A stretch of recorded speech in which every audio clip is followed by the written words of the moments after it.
Hi vlog, welcome back to my channel. Today's topic is going to be how to stop being a loser.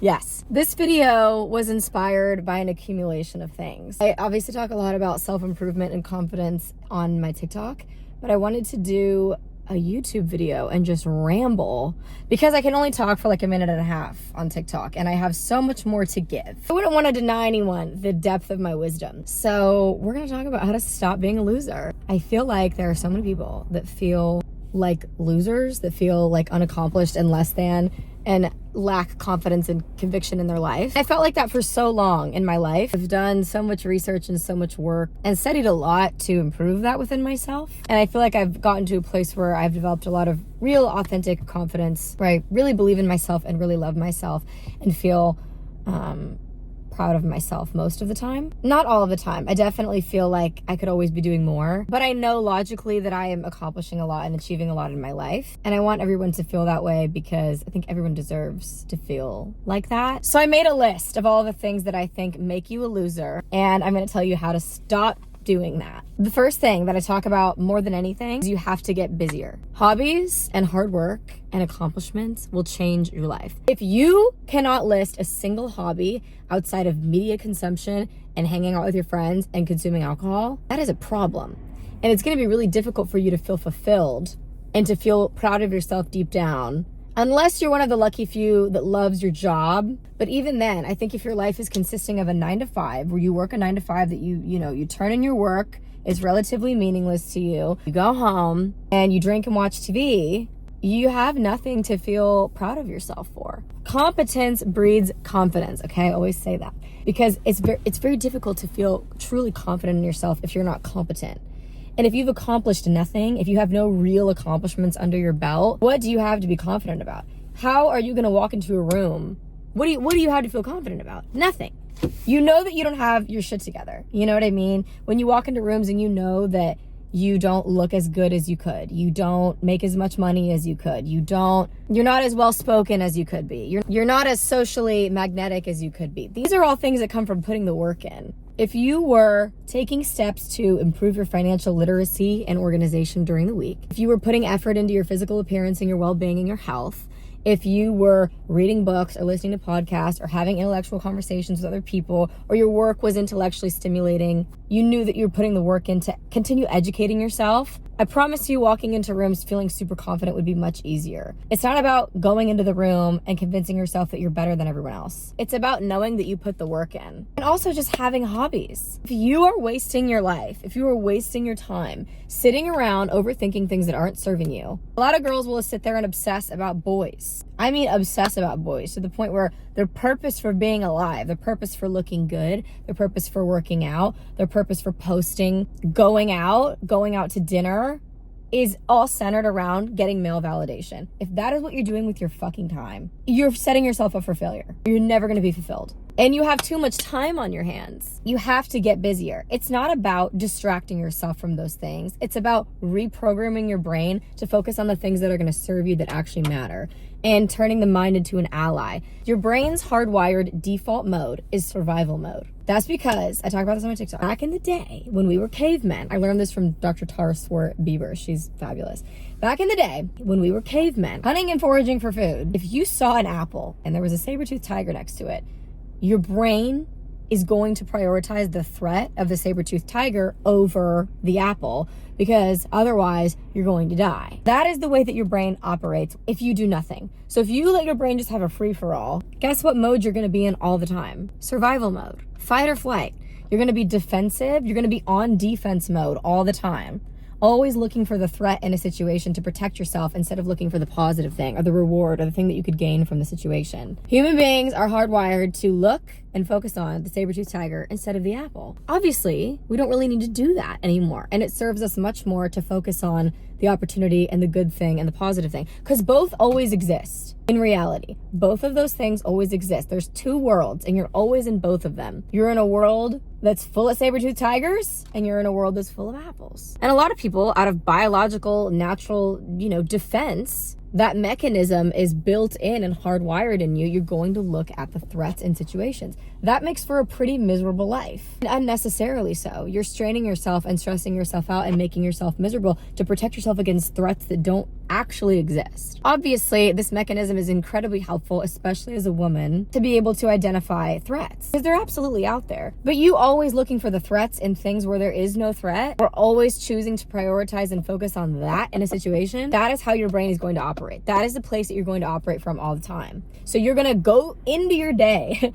and into every situation, instead of looking for the thing that's going to serve you, looking for the opportunity, looking for the reward, you're always going to look for the negative thing that's going to hurt you. You're looking for the thing that's going to hurt you. That is where the concept of like manifesting comes from. That's why it's real. It's not because you're magically manifesting these things, generating these things into your reality that weren't there prior. They're always there. Both things are always there. Whether you choose to believe that you're a winner or you choose to believe that you're a loser, either way, you're right. You're always choosing your reality. Always. That's why everyone has a million different perceptions of the way that the same situation went down. You can have 5 people watch the same movie, watch the same YouTube video, watch the same event, and each of them will take away something different. None of them are wrong or right, but that is the reality of life, is that there is none. It's not real. So you being so hell-bent that something is bad, that something is hurting you, that something is negating you of something is depriving you of something or neglecting you, you are choosing that for yourself. It is very hard to reset the mind. I know that. I know that rewiring the brain is tough, but it's possible. I don't think that it's a particularly difficult thing. I think it's just about being consistent. Doing things every single day to promote your neuroplasticity, being consistent about it and disciplined about it, to get really busy and fill up your schedule with stuff so that you are forcing yourself to focus on other shit. This is driving me crazy. I need to get a phone mount for my car. I'm using my phone because my camera broke. I dropped it. 2, procrastination and entitlement will kill you and kill your success faster than anything on this planet. Stop letting your phone ruin your life. People don't realize when you sit there and scroll, you are throwing money away. And guess what? You can afford to do that 10% of the time if you're spending 90% of your life doing things that are making you money. I'm sorry about the angle. I know it keeps changing. Meaning that you're working 8 hours of the day, but then you're scrolling the other 8 hours of the day. So 50% of the time, you're just losing money. You could be learning a new hobby. You could be learning another language. You could be listening to a podcast. You could be reading a book.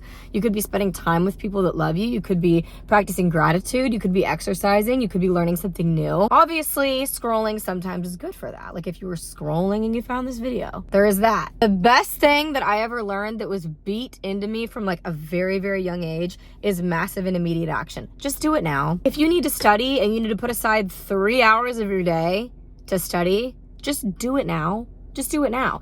And if you have to start saying things to yourself like do it now, do it now, do it now, do it now, over and over and over again in your head to get you to get your ass up, then do it. But you have to realize that if you are choosing to not do it, like if you cannot get up early in the morning, like if you tell yourself, I want to get up early tomorrow morning and get a lot of stuff done, and you wake up and you choose not to and you snooze your alarm over and over and over again, it's a lack of self-respect. It's a lack of self-love or something, but you're choosing not to do that. Because guess what? If you had a class then, or your boss told you to go, or maybe you had a workout class that you paid for, then suddenly you'd find the value in it. But why don't you find why? It means that you're not placing the same amount of value on yourself and your improvement as you would on someone else's time. Well, what about your time? Your time is the only thing that you have. Your time is your currency. You have to spend it very wisely. I'm telling you, nothing will kill you faster than procrastination. It is the worst thing that you can do. Even if you have to, as long as you can do, the hardest thing is just to start and to get set up. You know what I mean? Like if you want to start a new business, or you want to develop a new hobby, or you want to, start doing something new, whatever it is, humans don't learn by sitting on the sidelines and thinking about it, or even sitting around planning it. That's great, but that's not how human beings learn. You learn by doing. Like the only way is through. You want a healthier lifestyle, or you want whatever. Sitting around watching motivational videos like this one is amazing, But if you are doing that and that's all you're doing, this is a waste of time. Like, actually click off this video, because if you're not going to implement any of these things, you're just wasting more of your time. And every second that this video goes by, you're literally just throwing money away, because you could be doing something that's making you more money or making you healthier or happier or hotter. You know what I'm saying? Like, you have to actually do something. But watching inspirational movies and motivational videos for hours and hours on end and then doing nothing, that's just depressing and useless. That is what a loser would do. The second part of that is entitlement. The amount of people that I have seen that think because they have a college degree, they deserve a certain level of a career or a job because they have a fucking degree. People that think that because they worked really, really hard for a couple of months, they deserve something that someone else does. You're not entitled to anything in this life. Nothing in this life. There's always someone that had it harder than you, that's worked harder than you, that's smarter than you, that's better than you. And to think that you are entitled to anything is an incredibly ungrateful, unrealistic, useless way to think and to spend your time. If you think that you're entitled to something, then you need to go prove it. You could work your ass off and be the most amazing person your entire life, and guess what? No one's getting out of this alive. Everyone dies. You're not entitled to anything in this life except for being born and dying. So, and the reason I'm saying that is because it doesn't serve you. Like, of course I preach so much about how important confidence is and believing in yourself and listing out your accomplishments so that you have a strong sense of conviction. And like, if you have a degree, it should be on there and you should be really proud of yourself for that.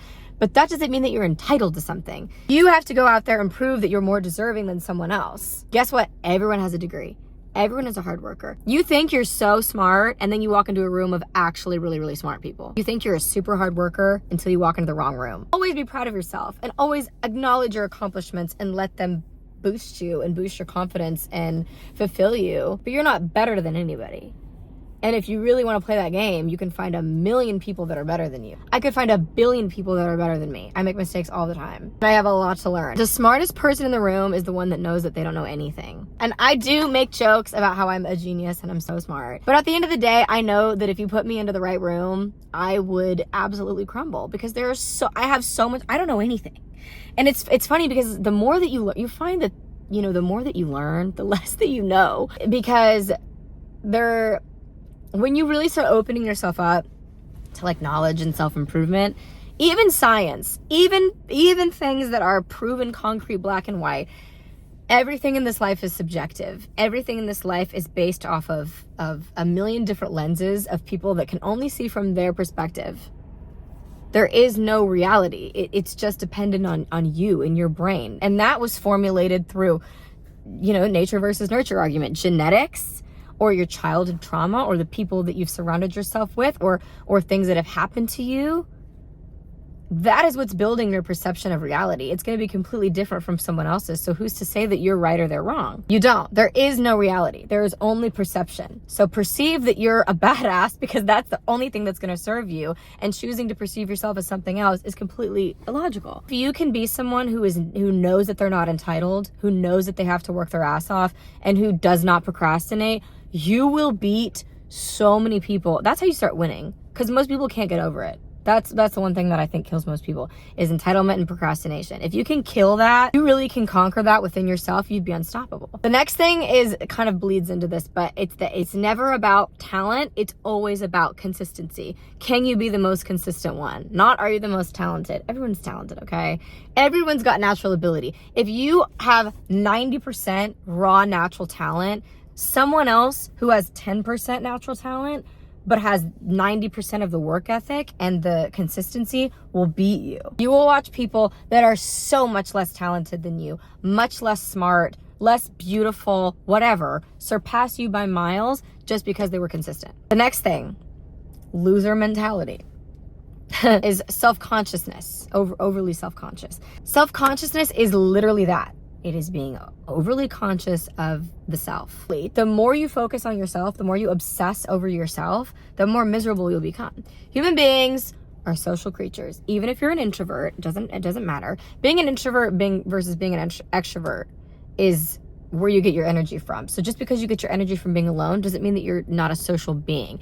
Human beings were made to collaborate and be around others and work together. That's where our main source of happiness comes from, is who we surround ourselves with. And if we have people that support us, and if we have people that we support. That is what's going to make you happier than anything else in this life. Knowing that you have people that have your back and you have theirs. That's how human beings are hardwired, period. Obviously, a lot of narcissists are incredibly successful, but they are so miserable. And I'm referring to success financially, but I truly believe that the highest level of success is financial abundance paired with a strong sense of like personal happiness and fulfillment, like deep fulfillment and peace. That is achieved through friends and family and having, people. We're tribalistic beings. We always have been. It's so obvious in our biology. It's the most obvious thing in the world. We are not meant to do things alone. How else are you going to decipher what's real and what's not if you're only going off of your opinion? If you're only going off of your perception? The more access that you have to different perceptions and different opinions, the smarter you'll be. You will not feel like a loser if you have people around you that you can call. Do you know how rare it is to have a group of like real friends? Most people don't have one. They don't have one person that they can call. If you have one person that you can call that you know is going to have your back no matter what, you've won. You're super lucky. If you have 2, if you have 3, if you have 4, you've won. You will be more successful than someone who operates alone, because even the narcissists come off super charming and they have people that they can call. Do you know what I'm saying? Even though it's about isolation and choosing to isolate yourself and not connect with other people and not like other people or love other people or push other people away, constantly see the negative in other people, that will make you miserable quicker than anything. And that being said, choosing who you surround yourself with, I think, is massively important. I think that the priority should be people that have your back no matter what. Good friends. Good friends.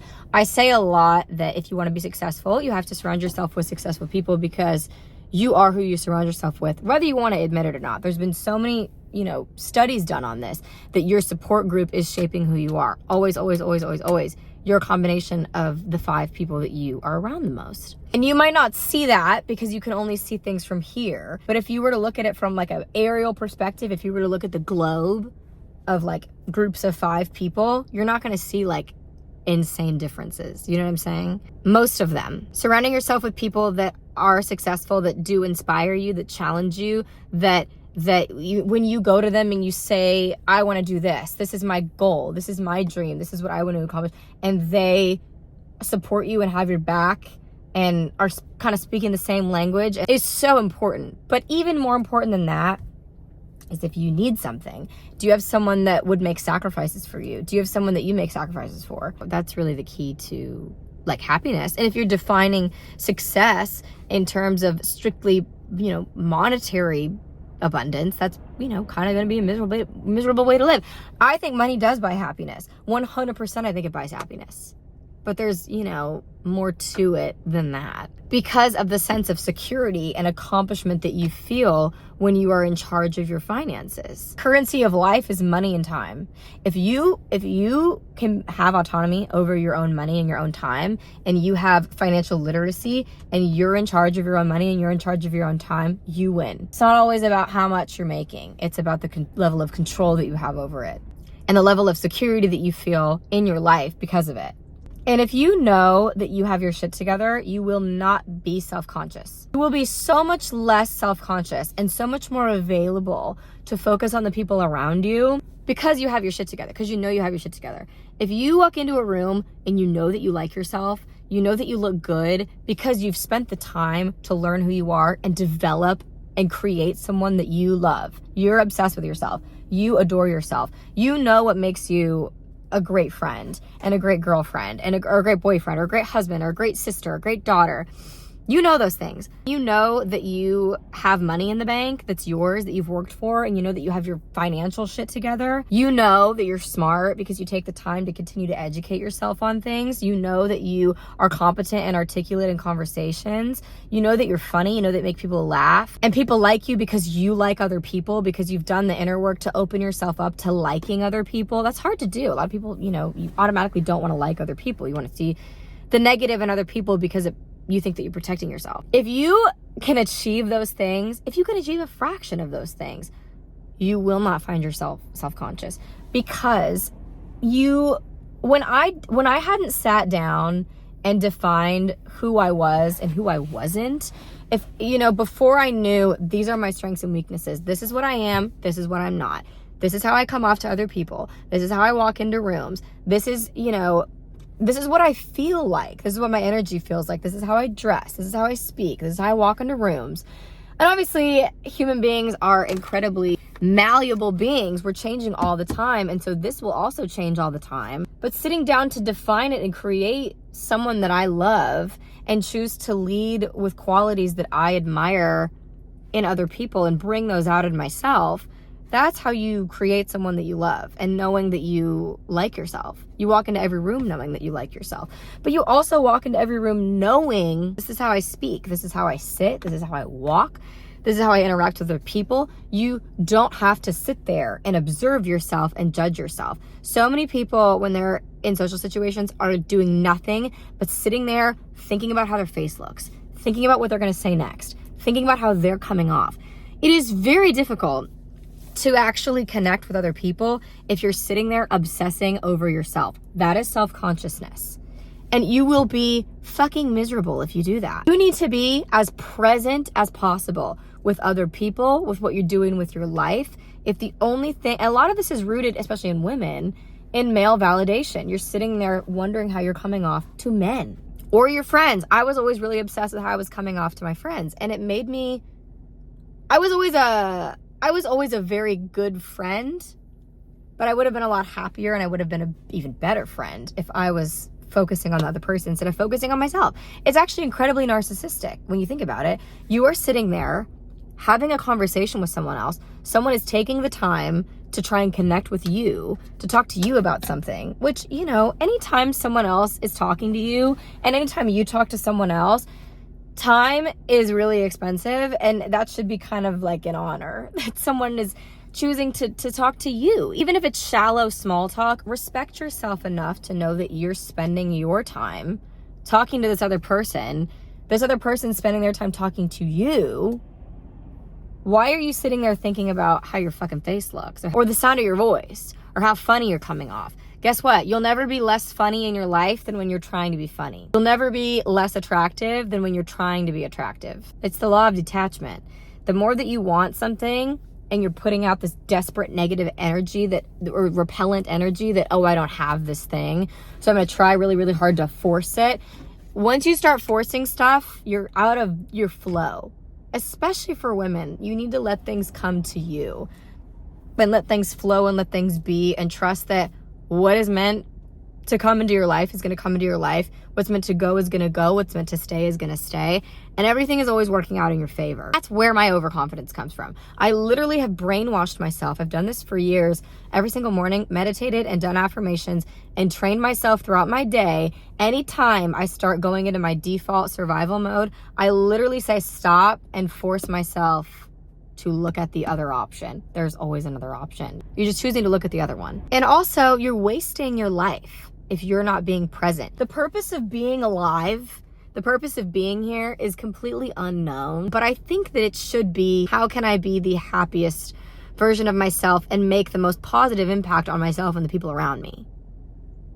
So if you're sitting there having an opportunity to interact with another person and you're thinking about yourself, it's going to be very difficult for you to get anywhere. And you're going to be pretty depressed and miserable, honestly. And human beings are incredibly intuitive. You can pick up on that. You can pick up on when someone's really there with you. You'll never be more liked than when you're not trying, period. You'll never be more magnetic than when you're not trying. And that's hard. I can absolutely be a try-hard. There are times where if someone doesn't like me, it bothers me. Drives me insane. But if you want to heal a wound, you have to stop touching it, okay? So if you sit there and start psychoanalyzing the situation and why don't they like me? And what can I do to fix it? You're doing what you've always done, you're gonna get what you've always got. You have to have there has to be different verbiage. There has to be a different internal conversation. Instead of asking yourself, why don't they like me? What's wrong? I like myself. No. Not why don't they like me. What do I like about myself? Let me go back to that list I just made and remind myself that I like myself. And the people that I love that are closest to me love me.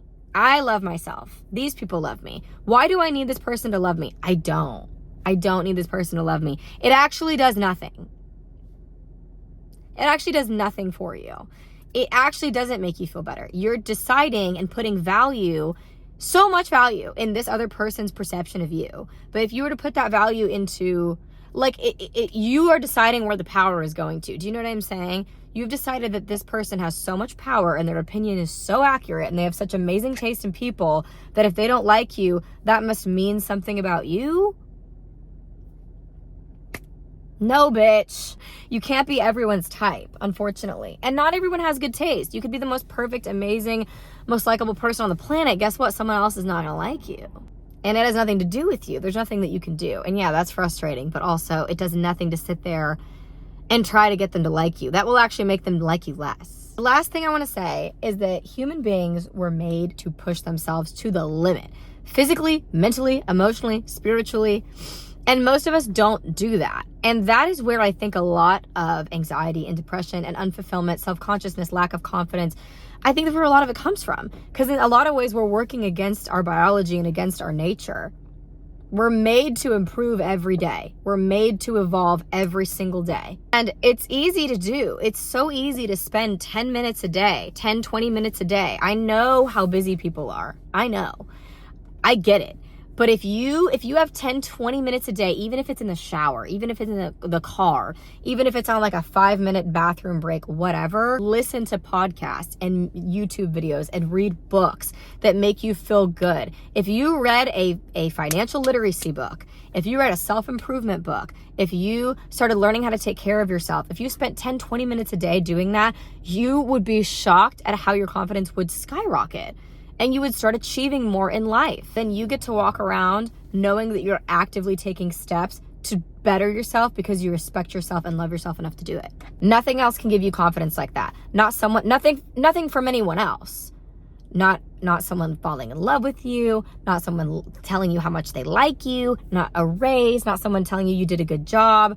Like, real confidence is built from the inside out, period. Once you build that up, the external validation starts to mean so much less. It's great and it's fun and it feels good, absolutely. But you really don't need it. You know? You have so much more control over who you are and how you feel day to day. You don't have to feel this way anymore. There's nothing but benefit to you that this would do if you implemented a little bit of it into your life. Even watching this video, like taking the time, taking the 30 minutes, 40 minutes, however long this is going to be, to do this because you care about yourself enough to do it. If you have 30 minutes to watch this YouTube video, take this time, take this half hour that you spent watching this video and read a book every day, okay? Learn how to invest because you want to get richer. Learn how to take really great care of yourself because you want to get more physically attractive. Learn how to win friends and influence people. It's a great book. Learn a new language, okay? Start your new business. Start posting videos, like whatever. You would be shocked at how many people refuse to do this because they're too busy watching reality TV. Not that there's anything wrong with reality TV. I watch it sometimes, and I hope that this was helpful. This was a rant. This was nothing but a rant. I made a lot of notes, but I ended up not really following them, so this is really just freestyling. But I love you all dearly, and my DMs are always open, and I have a lot of quick little tips on my TikTok, but I definitely want to start transitioning my efforts over to YouTube because YouTube is my favorite platform. I feel like I can really say everything that is the most helpful on here. Just love you guys. I hope you're having the best week of your life. Thanks for watching, and subscribe.